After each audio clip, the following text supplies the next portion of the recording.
नमस्कार साथियों। इतिहास की रोचक घटनाओं की सीरीज का अगला एपिसोड आज हम देखते हैं 1857 का विद्रोह।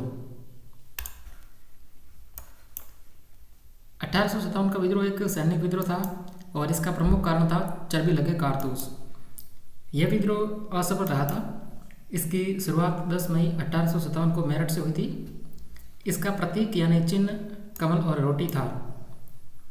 वीर सावरकर ने इस विद्रोह को भारत का प्रथम स्वतंत्रता संग्राम की संज्ञा दी थी। भारत में ये इन प्रमुख केंद्रों पर हुआ था: फिलौर, जालंधर, सियालकोट, सहारनपुर, मेरठ, मुरादाबाद, बरेली, फतेहगढ़, मैनपुरी, लखनऊ, कानपुर, फैजाबाद, झांसी, दिल्ली।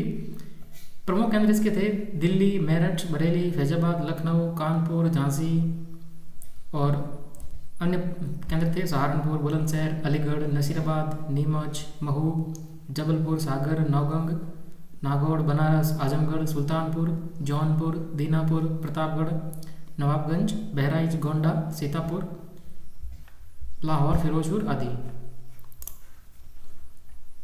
इस विद्रोह की रणनीति बनाई थी रणौजी बापू और अजीमुल्ला खान ने लंदन में। 31 मई 1857 को इस क्रांति की शुरुआत होनी थी, लेकिन कुछ दिन पहले ही हो गई थी। यह एक सैनिक विद्रोह था, लेकिन इससे पहले भी भारत में एक सैनिक विद्रोह हो चुका था। सबसे पहला सैनिक विद्रोह तमिलनाडु के वेल्लोर में 1806 में हुआ था। 1857 की क्रांति के समय ब्रिटेन का प्रधानमंत्री यानी पीएम पाल्मस्टन था। पीएम से पाल्मस्टन। उस टाइम भारत का गवर्नर जनरल लॉर्ड कैनिंग था। ब्रिटिश का ताज उस टाइम में रानी विक्टोरिया के पास था और भारत का मुगल बादशाह बहादुर शाह जफर था और उसका सेनापति उस समय बख्त खान था, जो प्रमुख क्रांतिकारी नेता थे। इस विद्रोह के दौरान ब्रिटिश आर्मी प्रमुख जॉर्ज एनिसन था, लेकिन जैसे ही ये विद्रोह शुरू हुआ था उस टाइम में कॉलिन कैम्पबेल को ब्रिटिश आर्मी चीफ नियुक्त किया गया था। इस क्रांति पर कुछ प्रसिद्ध पुस्तकें भी हैं, जैसे भारत सरकार के आग्रह पर एस.एन. सेन ने एक पुस्तक लिखी थी 1857। इसी प्रकार से विनायक दामोदर सावरकर यानी वीर सावरकर ने the Indian war of independence. R C. Majumdar द्वारा लिखित the Sipahi mutiny and the revolt of 1857। सिपाही म्यूटिनी यानी सैन्य विद्रोह। आर.सी. मजुमदार का एक कथन यह भी था कि यह संग्राम न तो पहला संग्राम था, न ही राष्ट्रीय संग्राम था और न ही स्वतंत्रता संग्राम था। ये आर.सी. मजुमदार का कथन है। दादा भाई नौरोजी की जो पुस्तक है poverty and un British rule in India, वो भी 1857 के रिवोल्ट पर ही आधारित है। अशोक मेहता ने पुस्तक लिखी द ग्रेट रिबेलियन।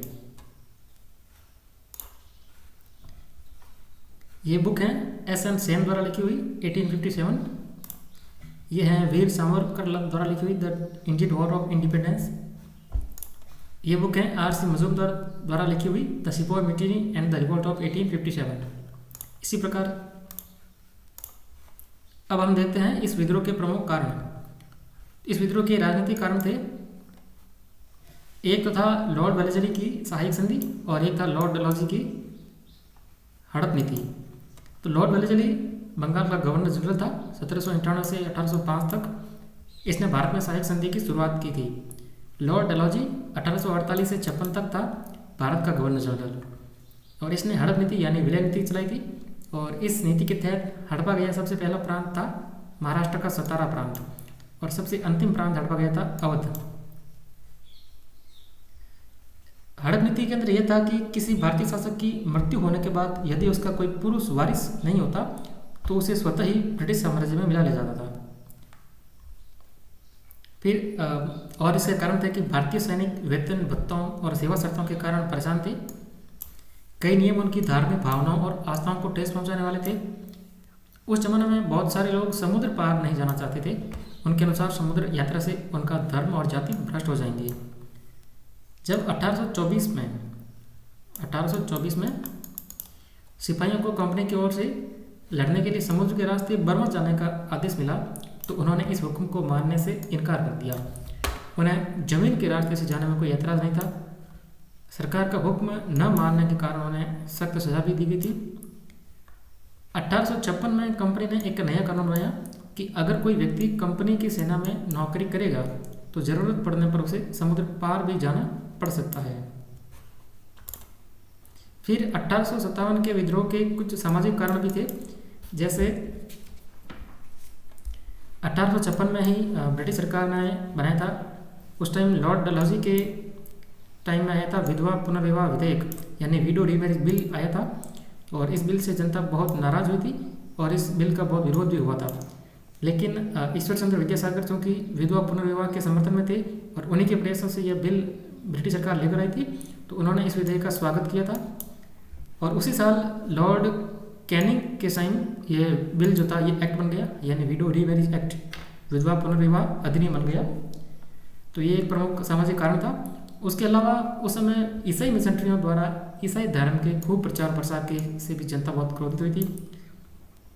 उसके बाद हम इस संग्राम का तात्कालिक कारण पढ़ते हैं। 1857 तक ब्रिटिश सेना में लकड़ी की बंदूक हुआ करती थी, ब्राउन ब्रेस नाम से उसका यूज़ होता था। अब उसमें अपडेट के लिए यानी उसमें इम्प्रूवमेंट के लिए दिसंबर 1856 में अंग्रेज एक नई राइफल लाकर लाए थे, एनफील्ड राइफल, जो लोहे की थी और उसका कारतूस का आवरण जो था वो गाय और सूअर की चर्बी से बना हुआ था, उसे दांतों से काटना होता था। फिर हम इस पूरी घटनाक्रम यानी क्रोनोलॉजी समझते हैं। सबसे पहली घटना हुई थी 29 मार्च 1857 को पश्चिम बंगाल के बैरकपुर छावनी में 34वीं नेटिव इन्फेंट्री यानी देसी पैदल सेना का एक सैनिक था मंगल पांडे, उसने कारतूसों का प्रयोग करने से मना कर दिया और लेफ्टिनेंट की गोली मारकर हत्या कर दी। इस कारण मंगल पांडे को 8 अप्रैल 1857 को फांसी दे दी गई। उसके बाद अगली घटना हुई मेरठ में। मेरठ में 24 अप्रैल 1857 को 3rd नेटिव इन्फेंट्री के 99 सैनिकों ने कारतूसों का प्रयोग करने से मना कर दिया। इस कारण से 9 मई को सभी को गिरफ्तार कर लिया गया और उनमें से 85 सैनिकों को उम्र कैद की सज़ा सुनाई गई। यह मेरठ की घटना थी। और फिर 9 मई को उनको गिरफ्तार किया गया था और 10 मई 1857 को यानी इसी दिन से भारत में सैनिक विद्रोह की शुरुआत मानी जाती है।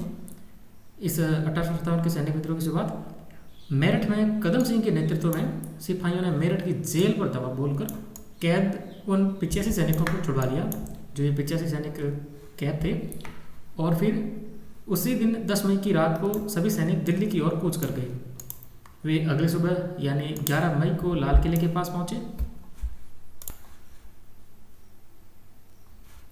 विद्रोही सिपाहियों ने लाल किले के पास पहुंचकर बहादुर शाह जफर को अपना नेता घोषित कर दिया, लेकिन निकलसन और हडसन ने बाद में हुमायूं के मकबरे से बहादुर शाह जफर को गिरफ्तार कर लिया।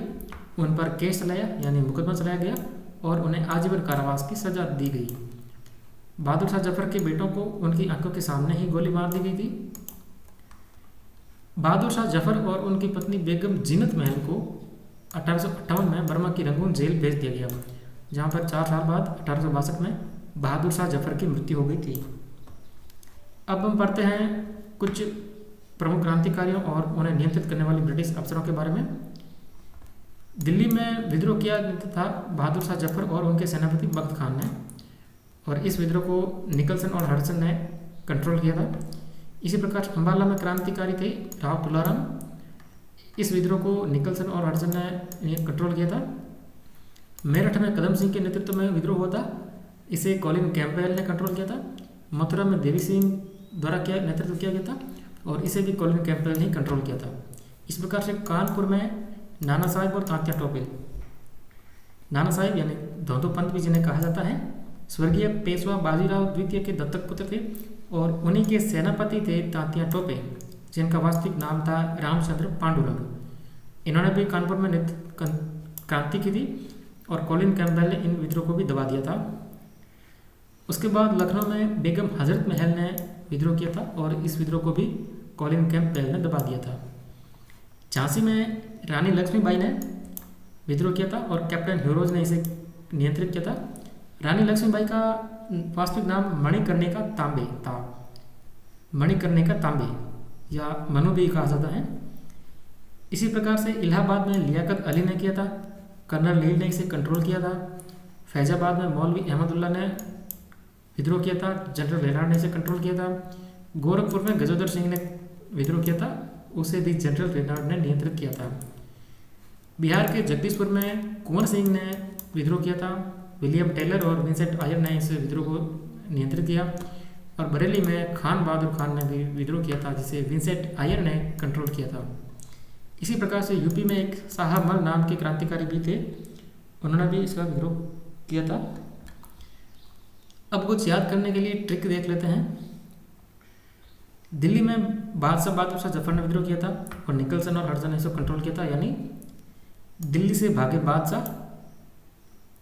बादशाह निकल के भागे। तो यह याद करने के लिए हिंट हो गया।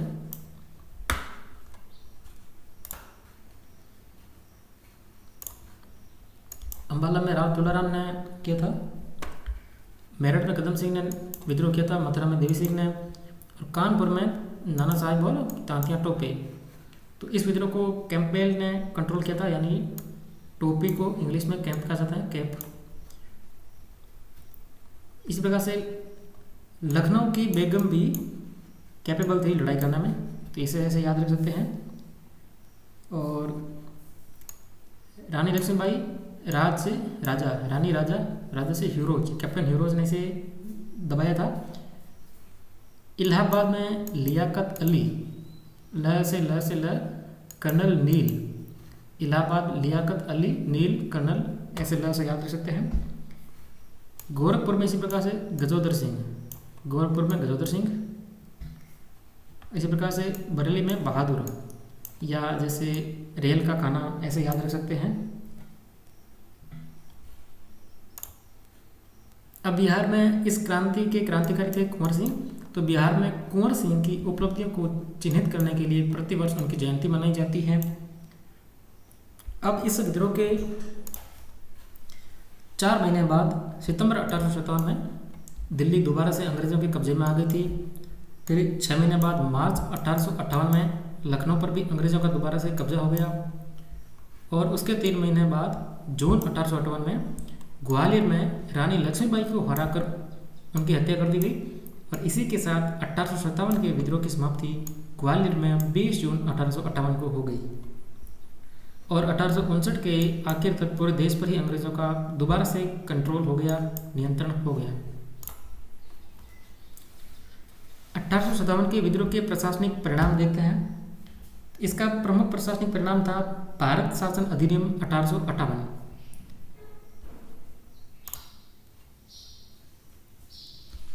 ईस्ट इंडिया कंपनी के सारे अधिकार ब्रिटिश साम्राज्य को सौंप दिए गए।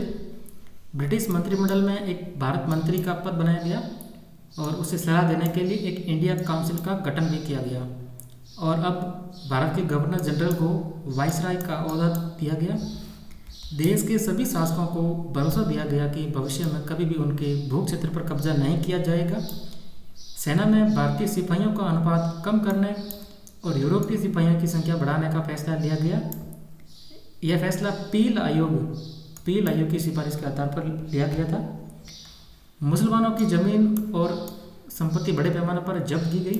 उन्हें संदेह और शत्रुता के भाव से देखा जाने लगा, क्योंकि उनको लगता था कि यह विद्रोह मुसलमानों ने ही खड़ा किया था। अब अंग्रेजों ने फैसला किया कि वे भारत के लोगों की धर्म और सामाजिक रीति रिवाजों का सम्मान करेंगे, भूस्वामियों और जमींदारों की रक्षा करने और जमीन पर उनके अधिकारों को स्थायित्व देने के लिए कई पॉलिसियां बनाएंगी, नीतियां बनाएंगी। 1857 का यह विद्रोह सफल नहीं हो सका था। इसकी विफलता के कारण थे सीमित भौगोलिक और सामाजिक आधार के कारण, और विद्रोह प्रमुख रूप से उत्तर भारत तक ही सीमित रहा था, और इसमें समन्वय और नेतृत्व की कमी रही थी। राजनीतिक दृष्टिकोण की भी कमी थी।